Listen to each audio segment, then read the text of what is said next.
This is CHRYSALIS. Part 6. My assault soldiers traversed desolate landscapes, passing by the ruined skeletons of trees and collapsed buildings alike, their footsteps crunching uneven piles of rubble, debris, and concrete. I had squadrons marching through every one of the planet's many small towns, searching, scanning, sending their data to my main body in orbit. They were escorted from the air by a fleet of drones, flying through the thick grey clouds of radioactive dust that now covered the entire world's atmosphere. The Zunvirian bodies were not in underground refuges. In fact, I hadn't found any of those so far. No, they were in the open, scattered, flung about by the hurricane-level winds caused by my detonating 3,071 thermonuclear warheads all over the planet. In parts of the main city, the destruction had been so severe that you couldn't distinguish a leveled building from a gutted avenue. I had to refer to the maps I made from orbit in order to direct my army to the most useful locations. All things considered, though, the damage I had dealt to this planet was still less than what the Zunvirians had unleashed on Earth. Albeit irradiated, this planet still had oceans, for one. You could call my actions merciful by comparison. Or maybe it was a matter of time. Maybe in a few years temperatures here would crash, causing the ocean water to freeze and recede, ushering in a nuclear winter. It was an interesting thought, one worth verifying. So I separated a few drones and charged them to stay as permanent orbiting satellites, monitoring this world's future evolution. A monument. I had once wanted to build a monument to humanity, something more than the paltry pyramid I had erected in southwestern Africa before departing my homeland. A monument rooted in my survival and revenge. It was important to me. I felt a deep-seated urge to fight, to rebel against the idea of time ticking by, of the last memories of our species being abandoned as the galaxy spun, of having been nothing, amounting to nothing but some irrelevant blip in someone else's history, fighting not to be forgotten. This destruction, this ruin, it was retribution, yes, it was vengeance, but it was so much more. It was also a remembrance. It was our cry of pain, defiance, and fury. A cry so high and strong that cities crumbled and worlds died under it. An echo that would linger for millennia. A cry that they couldn't help but listen to, that nobody could pretend to ignore. Yes, they would fear me for this. They would hate me, maybe even manage to kill me, but they wouldn't ever forget me. This, right here, this smoldering planet was my monument. Here and there, some survivors would try to fight my robotic soldiers. A lone Zunvirian making a suicidal attack, a band of them carrying out a better planned tactic from distance. They would shoot at the machines using energy handguns or throw homemade explosives at them, and they would manage to disable or destroy a few. But invariably they would lose. They would be overwhelmed by the assault of nearby robots or ambushed in the low visibility that I easily navigated from above. They would go down quickly and easily. I wasn't exactly sure how to feel about all this destruction. I had expected to feel content, somewhere between happy and nonchalant. But that's not how I felt at all. I felt only detachment, an emotional indifference as I systematically erased the remaining menaces. As if I were crossing off the items in my task list, just something that had to be done, me being the appropriate, the only one fit for the job. It was that stillness that annoyed me, that frustrated me to no end. Had I felt gleeful or regretful, it would have meant I was still human on some important level. But this lack of emotion, I didn't know how to process it. Was it a human way of compartmentalizing trauma? Or was it a sign of my descent into becoming something else? All in all, my casualties were low, especially considering the dangerous environment, with its shifting piles of rubble, sudden gas explosions, and hidden sinkholes. When they weren't fighting, my soldiers shuffled through the remains looking for useful materials, artifacts, and working technology. This was a rare opportunity for me. Over the past weeks, I had learned much about the species I was fighting by examining the ships and facilities I had conquered.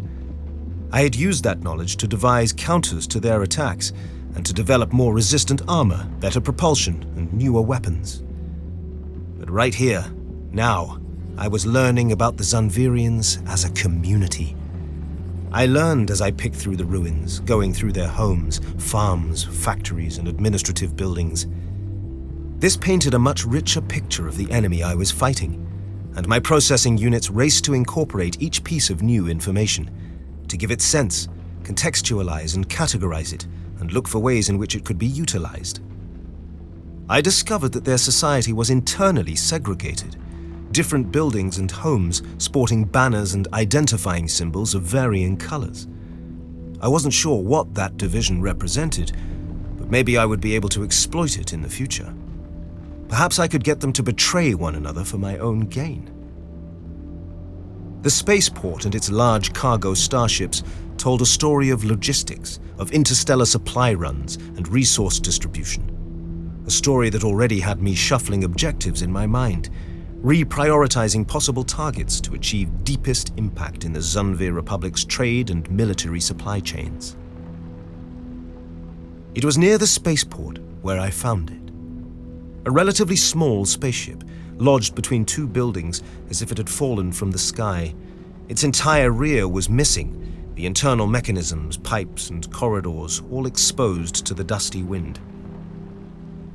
But what piqued my curiosity was that it didn't look Zanvirian. As a mass producer of spacecraft myself, I had begun to show some appreciation towards the Zanvirians' manufacturing techniques. Their spaceships appeared to be constructed by joining smaller, prefabricated modules, many of which were the same across all types of spacecraft in their fleet. This gave way to an aesthetic of straight lines and odd angles. The premium placed on versatility sacrificed any practicality, which probably made it easier for my soldiers to board. But it was the clever bulk production of those modules that reduced costs and simplified assembly. The downed craft in front of my soldiers didn't look anything like that. This one had been purposely built as a whole. Its aerodynamic shape had been designed to look good, to be elegant and stylized, rather than utilitarian. With the help of a drone, I had 3 of my soldiers climb into the vehicle through its gaping hole. They advanced along the dark corridors, using infrared cameras to see. The ship had rolled over, so they were walking on the corridor's ceiling. I maneuvered them slowly and with caution, making sure they wouldn't step on any ventilation grills or exposed pipes and wires. I noticed that the corridor's walls also lacked the perennial hieroglyphic motifs that I had learned to associate with Zanvirian decor. No, these were surprisingly minimalistic, simple designs etched here and there. It reaffirmed my first hunch that this was a foreign ship. I was already cataloging the most interesting pieces of technology to recover. Sadly, the thrusters, warp drive, and shield projector were all missing. I assumed they were with the aft end of the vehicle, wherever that was. But there were still many other devices I wanted to study, such as the intricate quantum relay communicator, which appeared to be of a more advanced design than the ones I was currently using. I had 2 of the soldiers start to disassemble it while the third kept exploring the craft, moving towards the front. That was when I found the 2 creatures huddled in the cockpit. One reminded me of a short-snouted fox, covered in brown fur and with large pointy ears, although without any tail that I could see. It was evidently a pilot, sitting behind the controls, hunched over with pain. It looked like it was gravely hurt, its clothes covered in blood, and it was conscious. The other a bipedal with smooth silvery skin and graceful lines, stood right between my soldier and the other hurt alien, aiming an energy handgun at my robot's head. He didn't look like he had ever been in a firefight, with his aim wavering and his body twitching. His face sported a red gash, and his left arm hung, useless. He was also covered in blood. I considered my options while the silver creature pronounced words in a language I didn't understand. I could order the robot to attack, of course. The alien would shoot at its head, but that wouldn't incapacitate the machine, only destroy its cameras. The radio transmitter and control unit were both safe in the chest, so even when blind it could still receive orders to charge and tear. This was something many Zanvirian troops had learned the hard way. I had the other two robots in the ship stop their salvaging and move toward the cockpit. I could just have them enter, guns blazing. The alien might be able to down one of the soldiers if he was fast, but that would be it. Or maybe I could use a drone, order one of the flying machines to shoot or crash into the downed ship. It would destroy the whole cockpit, erase the problem. A bit too excessive, perhaps, and it risked damaging the components I wanted to save. But there was something more. I didn't want to kill them. Oh, I wanted them to be gone. I wanted them to have died in the crash, maybe. It was the idea of shooting them that irked me. Deep down, I'd always known that in following the path of revenge, I risked turning into something else. That if the stars were the place where monsters lived, it would be so easy for me to become a monster. And looking at the ruined planet, perhaps I had already crossed that line. But there had been a reason for that. I hadn't started this war. The Zanvirians had. I was merely taking it to their turf, bringing them the same level of destruction, the same level of pain they had previously brought upon us, on humanity. It felt righteous, like I was working towards some sort of balance, a state of equilibrium. I was following the laws of physics, action and reaction. This, though? Shooting? No. Executing these aliens I knew nothing about would feel awfully close to starting a new conflict, a new war. I would be the aggressor here, even if I suspected that they were collaborating with the Zanvirians. Should I treat them as the enemies they probably were, or as the allies they might be? I could capture them for interrogation instead. But was that not an act of aggression? A lesser one, true, but still unwarranted if they happened to be innocent. Besides, something about taking prisoners felt wrong. I didn't really need them. I could retrieve any information I wanted about their technology from the devices I had found and the ship itself. No, capturing them would only be a stalling tactic. It didn't solve the fundamental decision I had to make, whether to consider them enemies or not. If they were enemies, then I should kill them. If they weren't, then the right action was to let them go. As my mental debate raged, I almost wished the silver creature would open fire, declaring his secret allegiance. Then I would be justified. Then I would be perfectly fine with my machines butchering them. But of course he didn't. He just stood there, spewing words. Like some sort of auditory mirroring of the radio message the Zanvirian ships often sent me. Annoying. The thing was, I had never given much thought of what would happen after the war ended, after the Zanvirians were eliminated, after my main goal had been accomplished. I always assumed that achieving my objective would require a complete sacrifice. But what if I was wrong? If I were to go on living, I would need to find inner peace and a new purpose. And if that were the case, then I would have to coexist somehow in this galaxy with these other species. They would see me as an aberration, a freakish mechanical horror, and I would always look at them with suspicion, knowing they had tacitly supported the ones who killed humanity, that they had enabled our destruction, even if it had been just through their passivity. If I truly believed in justice above all, if I truly believed that my own cause was righteous, then I had to consider them innocent, until proven guilty. An olive branch, then. Either that, or wage war against the entire universe. Slowly, I had my soldiers drop their weapons to the floor. It was symbolic, of course. The creature's eyes rattled off a blink, his surprise evident even to me, but he seemed to perceive my intent, and hesitantly placed down his own handgun.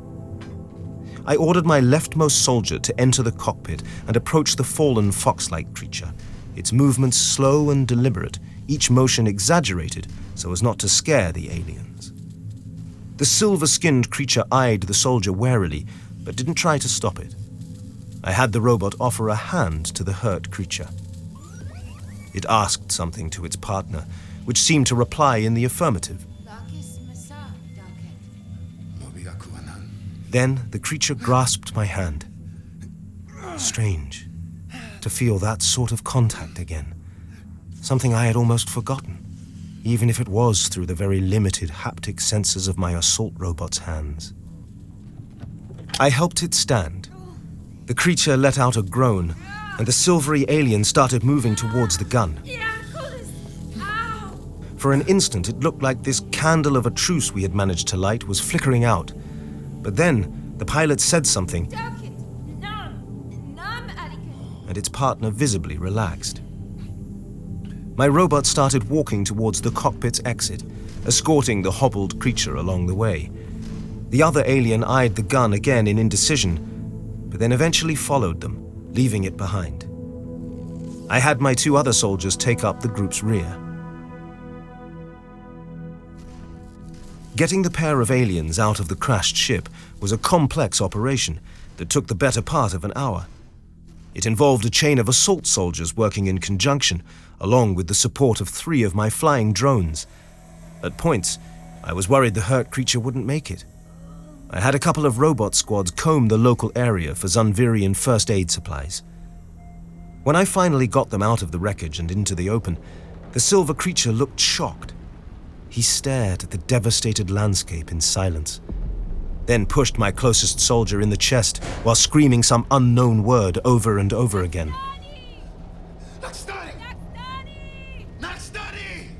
My soldier didn't budge. I wanted to say something, even though I wasn't sure what. But I hadn't designed my assault army with the capacity for speech. I'd never intended to negotiate with the Zunvir Republic. So the muted machines just stared at him, frozen. At last, he shook his head in a very human-looking display of defeat and walked up to his partner. I had a drone land next to them and drop the medical supplies I had managed to scavenge. This was as far as I could go. I wasn't a medic, didn't know anything about the aliens' physiology or how to heal them. Surprisingly, the silver creature looked as confused as I was. But the fox-like pilot seemed more knowledgeable and started administering instructions to its partner, who got to work cleaning the wounds, applying gels, and wrapping bandages. Meanwhile, I had my troops clear a pathway from the crashed ship all the way to the remains of the spaceport. I knew there was no point in saving the creatures just to abandon them in this dilapidated, ruined world. They wouldn't survive long, not in their condition. If this was my attempt at peace with other civilizations, it would be incomplete without the rescued creatures' escape and safe return home, bearing messages of my kindness. But if they were to leave the planet, they would need a vehicle. I knew my own drones weren't up to the task. Even though many had carrying compartments of their own, they didn't have any life support systems on board. I had to find another way. Most, if not all, of the Zunvirian ships parked at the spaceport had been damaged, but they hadn't all been damaged in the same places, and the modules they were built from had originally been designed to be interchangeable. So I set out to assemble my very own Zunvirian vessel out of the surviving pieces from 3 different ships. It wasn't easy. Even the surviving modules had damages of their own, with bent pipes and burnt surfaces.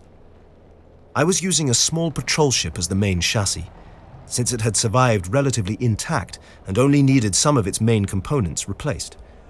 A fleet of drones were working on it, welding beams together, rebuilding its life support system, and attaching a new power plant and engine block that I had extracted from nearby freight transport crafts. Was this too much work to save these two creatures who had done nothing for me and who were probably accomplices to my enemy? Perhaps. But that olive branch I had wanted to offer had to be delivered. When the medical treatment was over, I set them to move. It took some gentle pushing for them to get the message, and one of my robots had to carry the hurt one, like an injured child.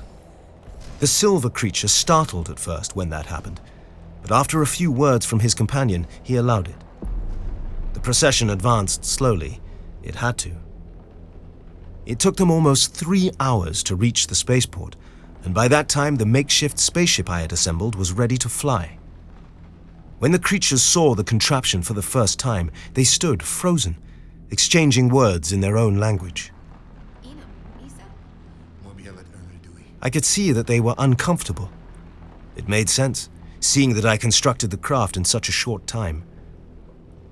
The silver creature looked at me, at one of the soldiers. He said something and waited, maybe expecting some kind of response. I had the machine point at them, the spaceship, and the sky in quick succession. His head bobbed slightly. Was that a nod? Something else entirely? The robot repeated the sequence of hand signs. Them, ship, sky. Them, ship, sky. This time, the strange being didn't say anything. It just helped its wounded partner get into the ship. After a few minutes of waiting, the vehicle's engine started and the craft began moving. I watched the vehicle from a safe distance with my drones. It didn't leave the planet straight away, as I had anticipated. Instead, it flew over the ruined city, making lazy circles around a particular set of ruins, as if searching for something. Curious, I consulted the map I had made from orbit. It was the place where one of the city's largest buildings had stood. Some sort of administrative facility, I guessed. Maybe a command center. Were they looking for some artifact? Some critical weapon to use against me? I didn't know, but whatever it was, I didn't think it would be smart to let them have it. I had been generous enough. I sent a couple of my drones and had them fly in formation, one to each side of their ship, forcing them to stay on course if they didn't want to crash into one of them. The aliens seemed to get the message and abandoned their search, accelerating to leave the atmosphere. For a fleeting moment, I considered shooting them down. It would be so easy. Just have one of the drone's vector thrusters align 15 degrees off course. The drone would crash into the ship's engine, disintegrating the craft upon impact. So easy. It would only require a thought. All that time I had been helping them, I was working within the safety of knowing that my decision was reversible, that should I change my mind, I could kill them at any moment I chose. Up until this moment. This was the point of no return. If I let them leave now, I wouldn't have any way to retract that decision. I would be committing to it, to that vague and dangerous idea of coexistence. I didn't do anything, and watched with 10,000 eyes as their ship engaged its warp drive and slipped out of normal space, out of my reach. An olive branch. I wasn't a monster. Not yet. I started the preparations for my next move, and which system I would attack next.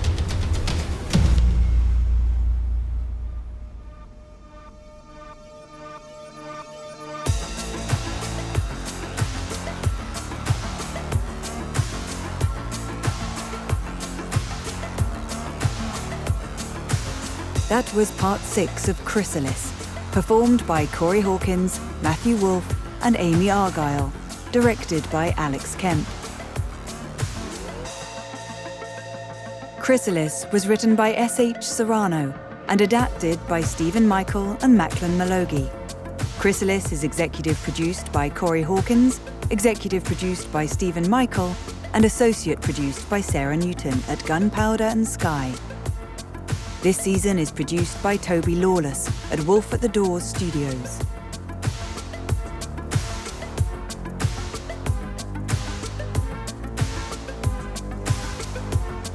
Subscribe to Dust for new sci-fi every week.